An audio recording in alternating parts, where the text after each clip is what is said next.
Hello, midshipmen. Well, thank you, Governor O'Malley, for your kind introduction and the great support that Maryland gives this academy. To Secretary Mabus, Admiral Greenert, General Paxson, thank you all for your incredible leadership of our extraordinary Navy and Marine Corps teams. To Vice Admiral Miller, thank you for the outstanding work that you do. To Captain Clark and all the faculty and staff, to the moms and dads who raised your sons and daughters to seek this life of service, to the local sponsor families who cared for them far from home, the members of the class of 1963, veterans who've guided these midshipmen along the way. Today is also a tribute to your support and your patriotism. And I know that the class of 2013 joins me in saluting your service as well.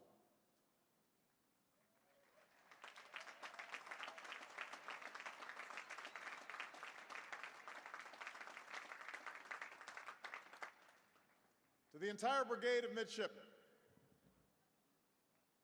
you embody the highest virtues of this venerable institution.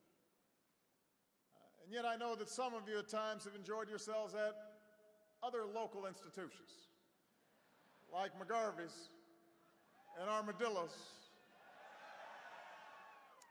But today is a day of celebration and also forgiveness.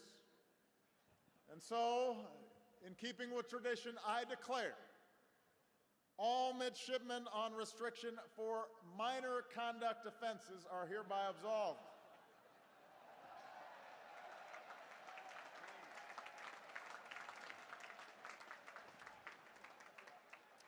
As always, Admiral Miller gets to decide what's minor.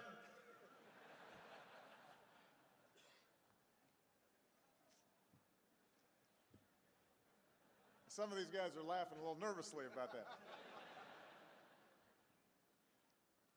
Obviously, most of all, it is wonderful to be able to celebrate this incredible class of 2013.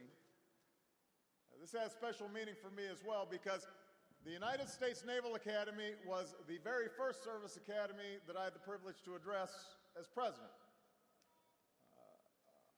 On that spring day 4 years ago, most of you were still in high school, finishing your senior year, or at NAPS, finishing up prep school. You were a little younger, and I was too. You had your entire Naval Academy experience ahead of you. I was already getting chest bumps from the graduates of 2009. Soon after, you came to the Yard and you got quite a welcome. The joy of I-Day, wonderful haircuts, stylish eyeglasses, and all that plebe year. If you got something wrong, your upperclassmen kindly corrected you at high volume, at very close range. When Michelle brought our daughter Sasha here for a visit, she got a somewhat different reception. She was just in elementary school, but it seemed like the Navy was already doing some recruiting because as she went through Bancroft Hall, she came to one room and saw the name on the door, Sasha Obama, class of 2023. So you never know. Today, each of you can take enormous pride, for you've met the mission of this academy. You've proven yourselves morally, living a concept of honor and integrity. And this includes treating one another with respect and recognizing the strength of every member of your team. You're the most diverse class to graduate in Naval Academy history. And among the many proud young women graduating today, 13 will serve on submarines.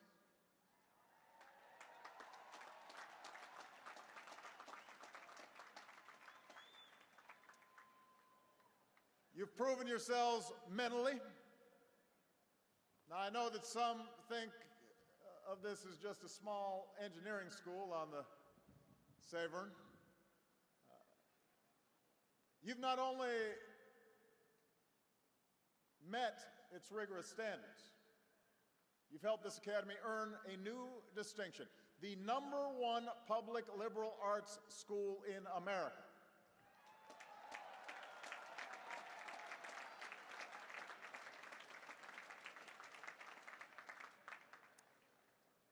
And you've proven yourselves physically. A Herndon climb of 2 minutes, 5 seconds.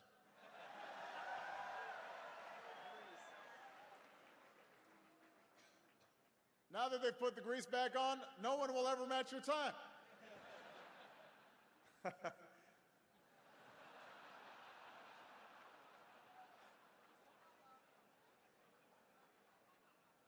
More importantly, last month I welcomed Coach Ken and the team back to the White House because you beat Air Force, you beat Army, and you brought the Commander-in-Chief's trophy back to Annapolis.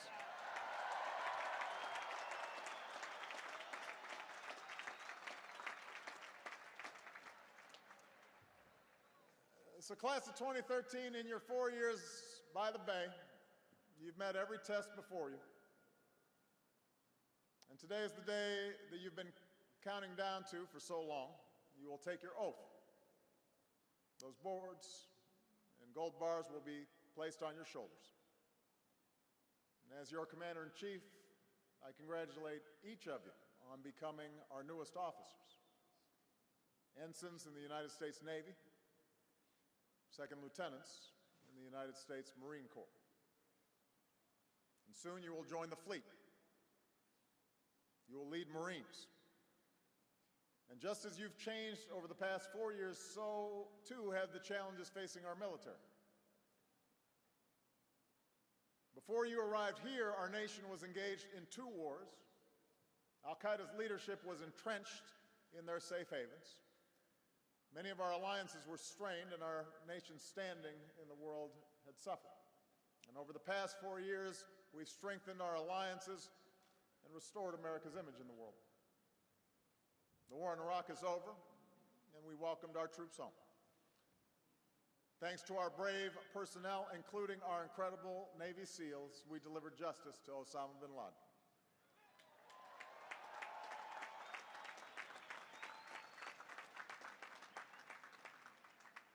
In Afghanistan, the transition is underway. Our troops are coming home, and by the end of next year, our war in Afghanistan will come to an end. And today, we salute all the Americans who made the ultimate sacrifice in these wars, including 18 graduates of this academy. We honor them all, now and forever. Yesterday, I spoke about the way forward in the fight to keep our country secure. For even as we've decimated the Al-Qaeda leadership, we still face threats from Al-Qaeda affiliates and from individuals caught up in its ideology. Even as we move beyond deploying large ground armies abroad, we still need to conduct precise targeted strikes against terrorists before they kill our citizens. And even as we stay vigilant in the face of terrorism and stay true to our Constitution and our values, we need to stay ready for the full range of threats, from nations seeking weapons of mass destruction to cyber criminals seeking to unleash weapons of mass destruction. Now, in these tough fiscal times, we also have to make hard choices at home, including in our armed forces. But I want you all to know, as you enter in what I know will be extraordinary years of service, let me say as clearly as I can, the United States of America will always maintain our military superiority. And as your Commander-in-Chief, I'm going to keep fighting to give you the equipment and support required to meet the missions we ask of you, and also to make sure that you are getting the pay and the benefits and the support that you deserve.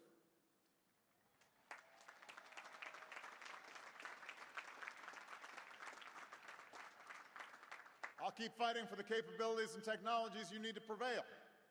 And and a shipbuilding plan that puts us on track to achieve a 300-ship fleet with capabilities that exceed the power of the next dozen navies combined.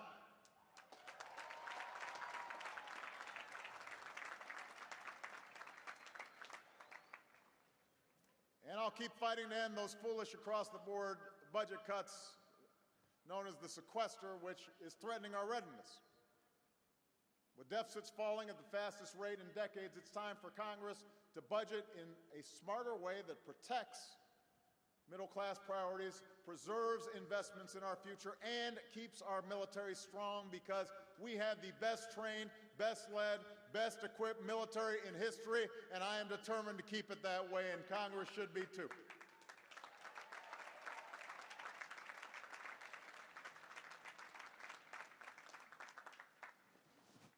We need you to project power across the oceans, from the Pacific to the Persian Gulf, 100% on watch. We need you to partner with other navies and militaries from Africa to the Americas. We need you to respond with compassion in times of disaster, as when you helped respond to Hurricane Sandy. And in all your work, in your lifetime of service, we need you to uphold the highest standards of integrity and character. With the time I have left, and I know it's a little wet, but the superintendent told me that Marines and folks in the Navy don't mind a little water. With the time I have left, that's what I want to discuss today. It's no secret that in recent decades, many Americans have lost confidence in many of the institutions that help shape our society and our democracy. But I suggest to you today that institutions do not fail in a vacuum. Institutions are made up of people, individuals. And we've seen how the actions of a few can undermine the integrity of those institutions. Every day, men and women of talent and skill work in the financial institutions that fund new businesses and put families in new homes and help students go to college. But we've also seen how the misdeeds of some, wild risk-taking or putting profits before people, sparked a financial crisis and deepened the recession that cost millions of Americans their jobs. Every day, elected officials, like those on this stage, but also all across the nation, devote themselves to improving our communities and our country. But all too often, we've seen a politics where compromise is rejected as a dirty word, and policies are driven by special interests rather than the national interest. And that breeds a cynicism that threatens our democracy. Every day, our civil servants do their jobs with professionalism, protecting our national security and delivering the services that so many Americans expect. But as we've seen again in recent days, it only takes the misconduct of a few to further erode the people's trust in their government. And that's unacceptable to me, and I know it's unacceptable to you. And against this backdrop, what I said here 4 years ago remains true today. Our military remains the most trusted institution in America. When others have shirked their responsibilities, our armed forces have met every mission we've given them. When others have been distracted by petty arguments, our men and women in uniform come together as one American team. And yet, we must acknowledge that even here, even in our military, we've seen how the misconduct of some can have effects that ripple far and wide. In our digital age, a single image from the battlefield of troops falling short of their standards can go viral and endanger our forces and undermine our efforts to achieve security and peace. Likewise, those who commit sexual assault are not only committing a crime, they threaten the trust and discipline that makes our military strong. That's why we have to be determined to stop these crimes. because they've got no place in the greatest military on earth. So class of 2013, I say all this because you're about to assume the burden of leadership. As officers, you will be trusted with the most awesome of responsibilities, the lives of the men and women under your command. And when your service is complete, many of you will go on to help lead your communities, America's companies. You will lead this country. And if we want to restore the trust that the American people deserve to have in their institutions, all of us have to do our part. And those of us in leadership, myself included, have to constantly strive to remain worthy of the public trust. As you go forward in your careers, we need you to carry forth the values that you've learned at this institution, because our nation needs them now more than ever. We need your honor, that inner compass that guides you, not when the path is easy and obvious, but when it's hard and uncertain, that tells you the difference between that which is right and that which is wrong. Perhaps it'll be the moment when you think nobody's watching, but never forget that honor, like character, is what you do when nobody's looking. More likely it'll be when you're in the spotlight, leading others, the men and women who are looking up to you to set an example. Never ask them to do what you don't ask of yourself. Live with integrity and speak with honesty and take responsibility and demand accountability. We need your honor and we need your courage. Yes, the daring that tells you to move toward danger when every fiber of your being says to turn the other way, but even more than physical courage, we need your moral courage. The strength to do what's right, especially when it's unpopular. Because at the end of the day, and at the end of your career, you want to look in the mirror and say with confidence and with pride, I fulfilled my oath. I did my duty. I stayed true to my values. We need your honor and courage, and we need your commitment. That sense of purpose that says, I will try even harder, I will do even better in what I expect of myself, in the way I interact with others, including those of different backgrounds. It's no accident that our military is the most respected institution in America and one of the most diverse institutions in America. So recognize the dignity in every human being. Treat one another with respect. Remember that when we harness the talents of every man and every woman from every race and every religion and every creed, no nation can ever match us. And finally, we need your resolve. The same spirit reflected in your class motto, surrender to nothing. And if you seek an example, you don't need to look far, because not long ago, 2 midshipmen sat where you sat from the class of 2006, and they inspire us today. Here at the Academy, Brad Snyder was the captain of the swim team. He deployed to Afghanistan, and while rushing to the aid of his teammates, he stepped on an IED and lost both his eyes. With the support of family and friends, Brad learned to feel his way and move again, and before long he was back in the swimming pool where he said, I'm free. Then just 1 year later, Brad competed at the London Paralympics and won 3 medals, including 2 golds.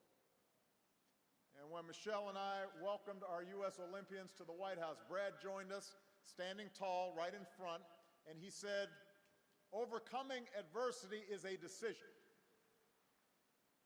You can let that beat you, or you can make the decision to move forward. Here at the Academy, Matt Lampert was on the rowing team. He deployed to Afghanistan with his Marine Special Ops team, and as they entered a compound, an IED exploded and Matt lost both his legs. He endured a long and painful recovery, but with his new legs, he learned to walk again.